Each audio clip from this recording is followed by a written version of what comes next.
Hi everyone, Shireen and JD here, Moji Masala, and today we're doing something a little bit different.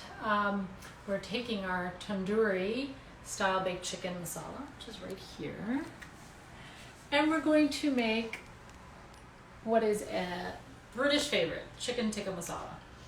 So if you've been cooking Moji Masala, you'll notice that our dishes don't have a lot of those typical restaurant dishes that you would find when you could go out to eat Indian food. And that's because Moji Masala is really about teaching you how to make homemade Indian food, the kind of Indian food people would actually eat every day in their homes. So you won't find cream in them, they won't be as heavy, they're really well balanced between meat and vegetables and lentils, very healthy, very approachable, and very digestible. But this is a favorite, and a lot of these favorites that people know well are they're really the dishes that the British evolved for their taste. So I love the flavor of a lot of these dishes, but I find the cream to be just like a little bit heavy, and it kind of tends to dull down the wonderful spice blends. So we're going to make this favorite, but I think it's going to come out, in my opinion, a little bit better than maybe you would be used to, but it could still be like your favorite dish if you love this. Yeah. So the two main things I'm going to do different are, first of all, the spice blend makes a big difference. It's very fresh, and it has a lot more going on probably than what you might typically find if you went to a restaurant, which they tend to kind of dull it down a bit, but I think we have all evolved to the point that we don't need our spices dulled down. Yeah, and they also buy in bulk, and they also pre-grind it. Yeah, they're not as freshly ground. Generally speaking. They tend to go easy on some of the more stronger flavors, but this is so well balanced, and this is one of our favorite spice packets, so I know that's not going to be an issue. But what spices are in there? Why don't you talk about that a little bit?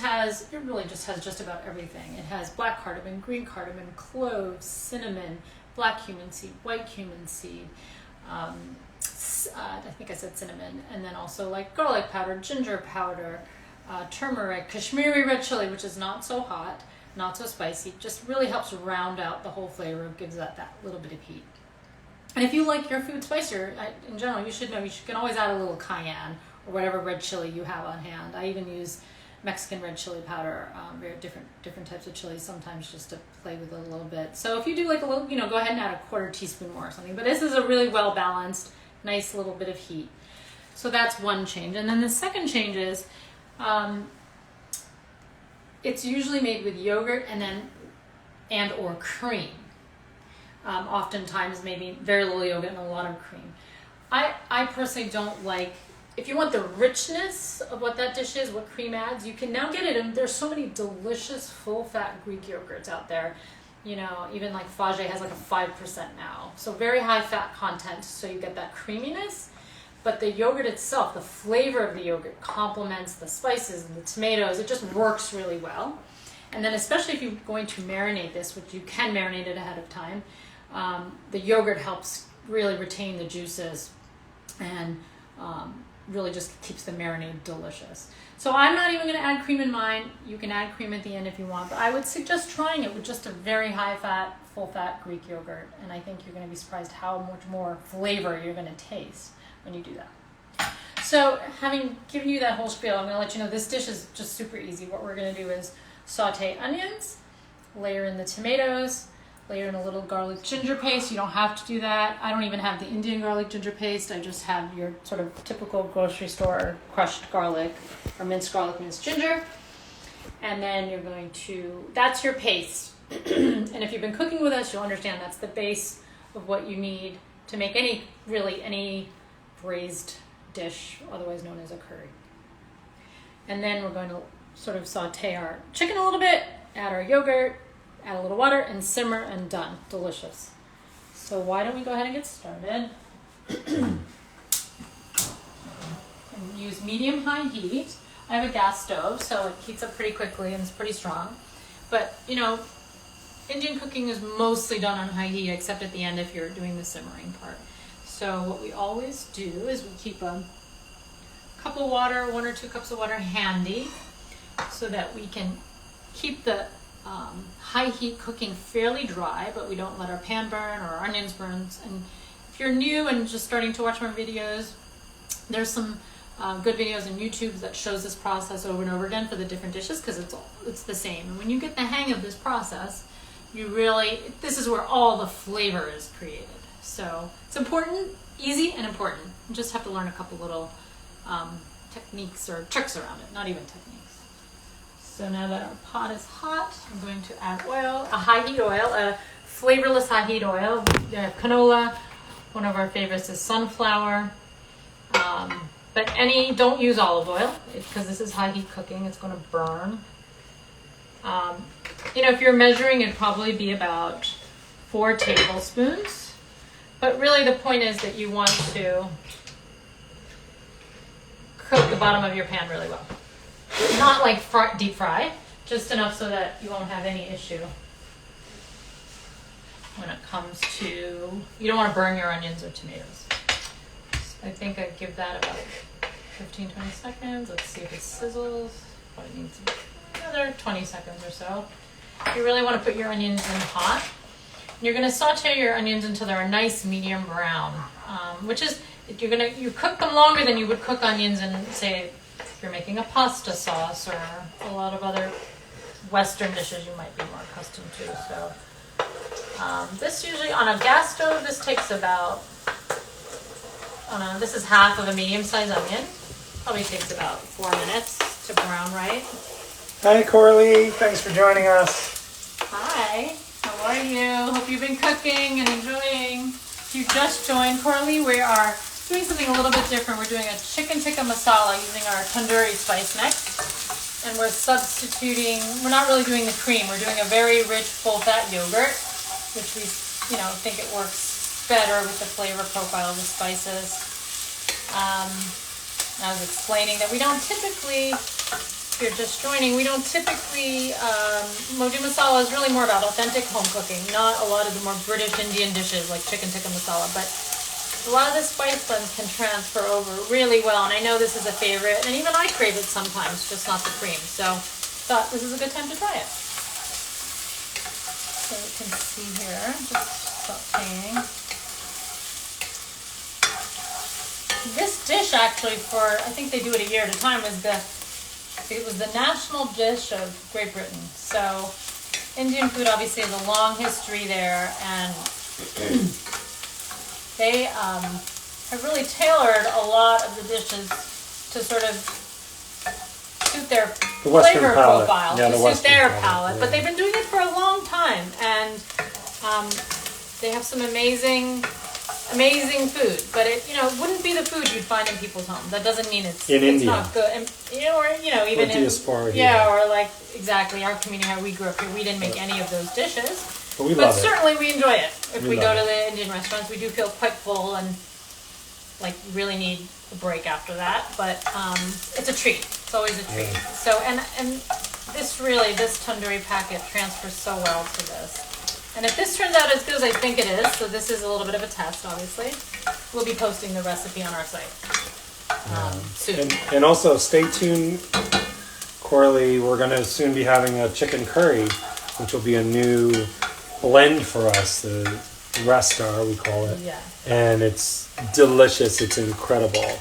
You can make it with tofu, chicken, almost everything. And the technique is the same. It's very simple, easy, pre-measured, super delicious. Love it. Okay. You want to let them see the onions a little bit, JD, so they can see how they're browning. You can see these are good amount of oil, so I don't need to add water. My pan is burning a little bit here now. I take it back. So I'm going to do just a drop to get that burn off.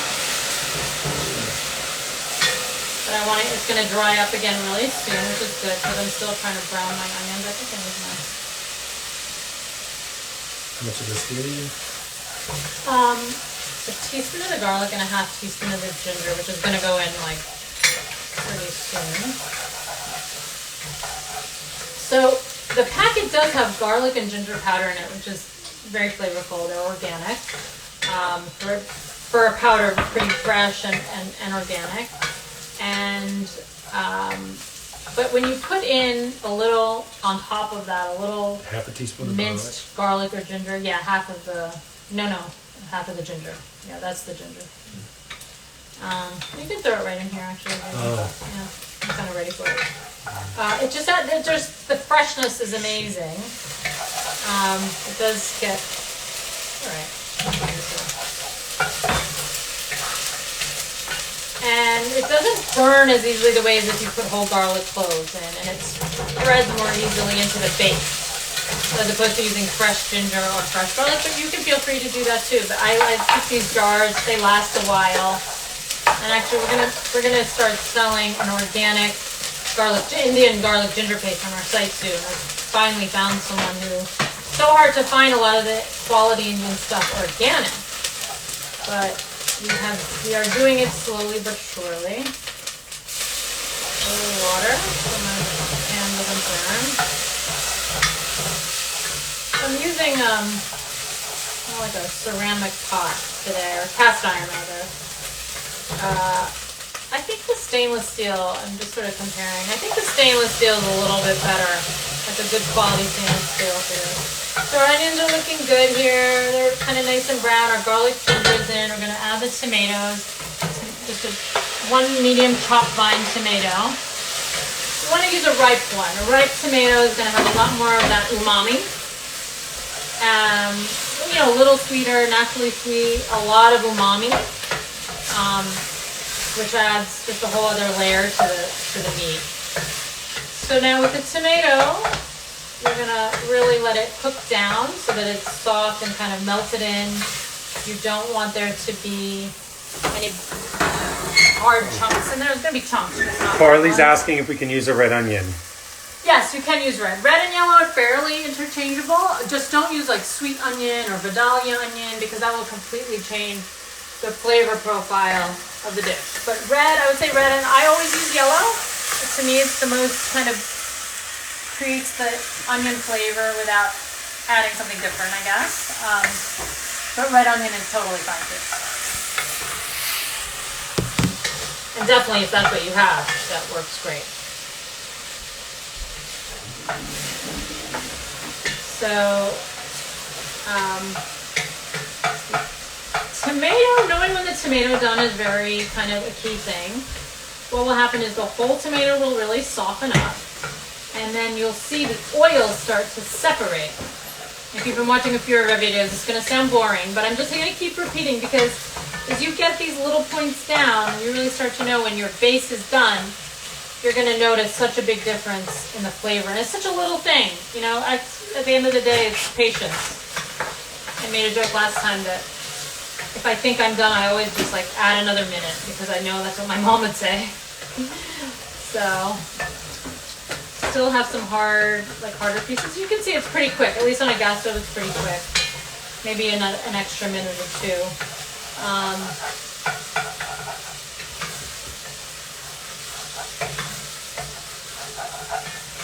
Actually, the spices next. Oh, right. We're almost there. We'll need a minute or two. Not yet. No, not yet. My daughter looks to be my sous chef, but she's going to be so excited to have this dish ready when we come home. She's also learning how to eat Indian food with her fingers, which she's really, really excited about, which there is an art to it, and there is a learning curve to that. But it's been a fun experience for us. Sorry, I didn't know I was on camera. Carly, we have to have you over here just for a meal. If you're in the neighborhood, you want to taste it, stop by. Yeah. If you're visiting Greg, come by. I'll bring some downstairs. We'll set up a table next to Balthazar. Okay, we are almost there. JD, let him see this a little bit. So you see it's softening. The oil is starting to separate, but there's still some harder chunks, so just give it maybe 30 more seconds. I've been adding water, so this was a cup of water. I'm about halfway, probably can't tell, but I used about half a cup so far, just to stop the pan from burning. Okay, baby's gonna add the spices. Nice. That's it. That's it. Full pack. Done. So I don't want to add too much water because we're using boneless, skinless thighs. So I should have mentioned tikka. When you say chicken tikka masala, be careful that might burn. But board. Chicken tikka means small, like small pieces of chicken. So it's literally like more of those chopped up, not quite bite size, but so the way these boneless, skinless thighs come out. Hi, Irina. How are you? Hi. We miss you guys. Got the whole Soho contingent. Thank you. Rolling here.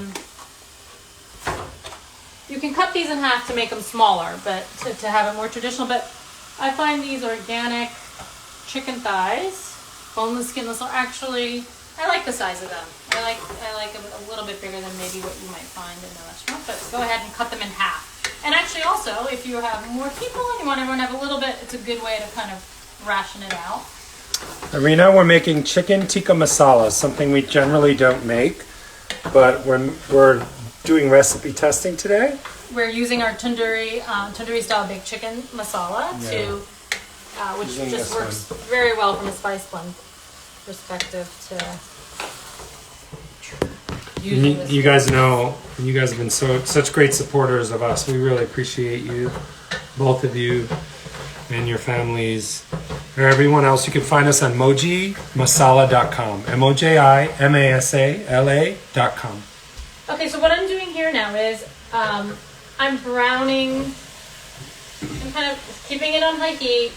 I'm not adding too much water again, so I can just kind of brown the meat a little bit, like the way you'd brown it separately in a pan. No, not yet, because I need to get each side a little browned. That will be the next step.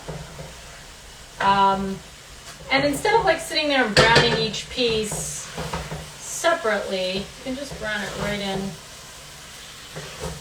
the pot.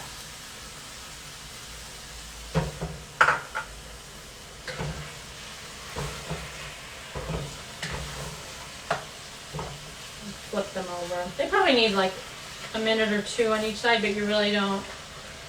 Maybe even less on this gas, but you just don't want it to sit there because it'll stick to the bottom, and also you don't want to burn there's not a lot of liquid in here, so we don't want to burn the base.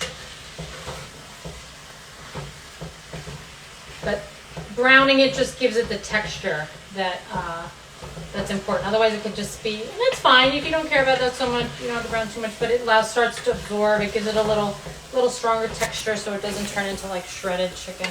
Because we are going to simmer this in water as our last step, and it'll keep it still kind of nice and chunky.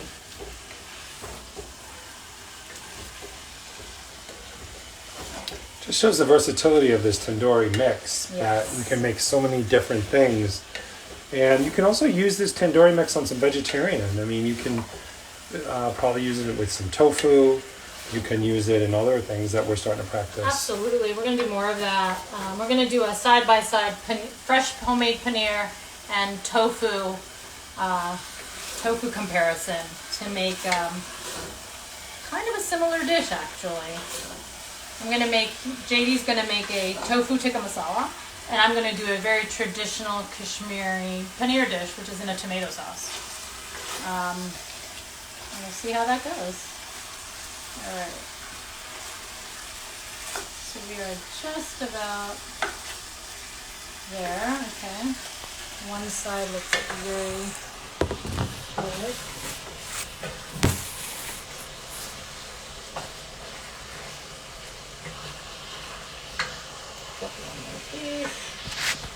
Okay, I'm just going to give it about a minute on this side.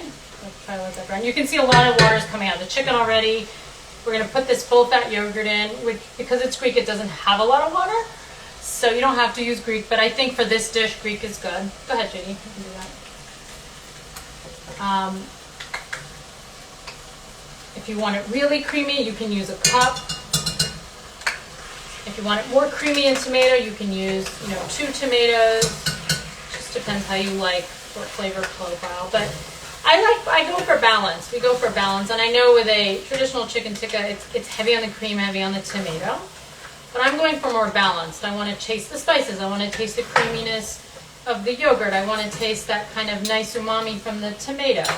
And I want to taste it all kind of at once. I don't want to feel like, ooh, I taste the cream, or ooh, I taste the black cardamom.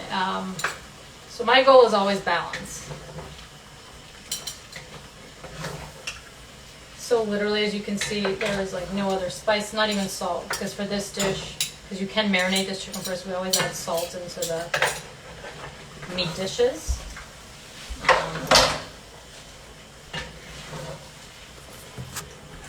See, now you're getting that nice color the way you would with the cream. You see the tomato, you see the cream. A lot of water is actually coming out between the chicken and maybe even just a little bit.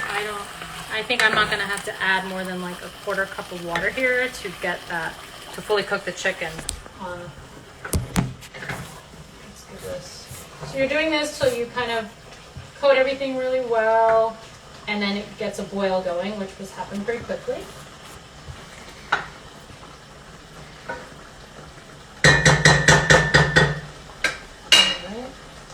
You know what? I'm not even going to add any water. I think there is a lot of liquid here. Doesn't need water. No. Doesn't need it, but I'm going to have to check on it. So I'm turning it to kind of a medium low, between low and medium low. How long? This probably needs about, this is boneless, skinless. It's going to cook pretty quickly. I would say 20 minutes, but I'm going to check on it every few minutes, make sure it's not sticking to the bottom. I'm going to make sure there's still enough liquid. If there's not enough liquid, I'm going to add. There's no hard and fast rule, because if you use certain kinds of yogurt or certain kinds of chicken, they have more or less water. So this part is really just about, is there enough liquid in there to fully cook your meat? And if you put too much liquid, it's fine. You can always reduce it down at the end, because it just takes a little bit longer. But I saw my chicken was almost fully covered. That's about like the right amount of liquid. But now the heat is going, it might evaporate more quickly than I think. So I'm going to check on it and make sure it's, cooking in enough liquid. And then when I'm near the end, I'm just going to probably reduce it a little bit. And that's it. So simple, so easy. All we used here was chicken, onions, tomato, a Moji Masala packet, a little garlic ginger paste if you wanted to. Thanks for joining us. Yeah, we'll snapshot the final dish. Yeah, we'll snapshot the final Oh, and you got to make rice to go with this dish. Okay. Bye-bye. Bye. Have a great day.